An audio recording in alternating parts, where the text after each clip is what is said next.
A 15-year-old boy has invented a low-cost method to test for early-stage cancer. Jack Andraka, a high school student from Maryland, developed a paper strip test to detect early stages of pancreatic cancer. Pancreatic cancer currently kills 19 out of 20 sufferers after 5 years. And part of the reason for the high death rate is the difficulty to detect the disease until its final stages. Pancreatic cancer is what Steve Jobs, the founder of Apple, died from last year. Jack's invention is reportedly 28 times faster, 28 times less expensive, and 100 times more sensitive than current tests. What's more is that Jack's test can be modified to detect other types of cancer as well as a range of other conditions such as tuberculosis and HIV. Andraka's sensor costs $3 and 10 tests can be performed per strip, taking 5 minutes each.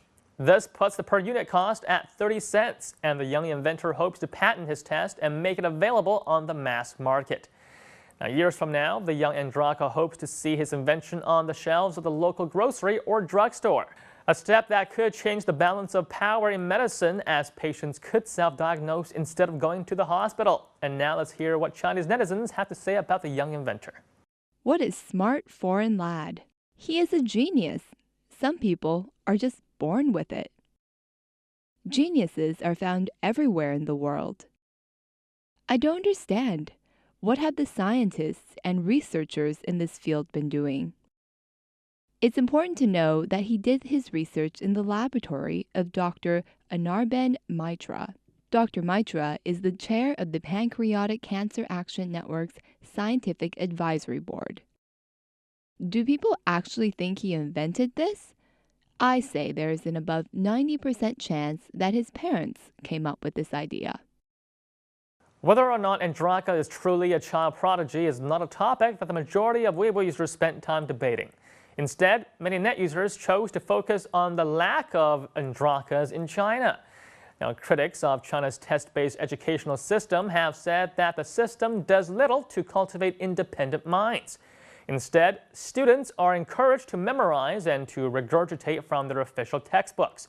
Now, a set of circumstances that make it impossible for young talent to thrive. The study schedule of the average high school student involves waking up at dawn, sitting through 8 hours of class before attending after-class revision classes meant to prepare the student for the college entrance examination, leaving them little time and little energy to focus on developing their own science projects.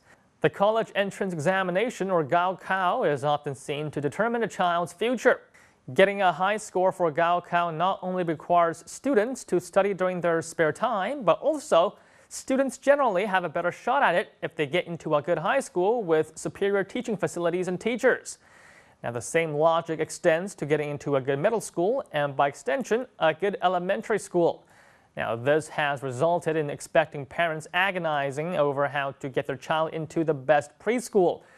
Now, China's education system is not only hard on students, but also puts heavy pressure on the parents, which is partly why so many net users had so many things to say about the plight of 15-year-olds. Let's take a look.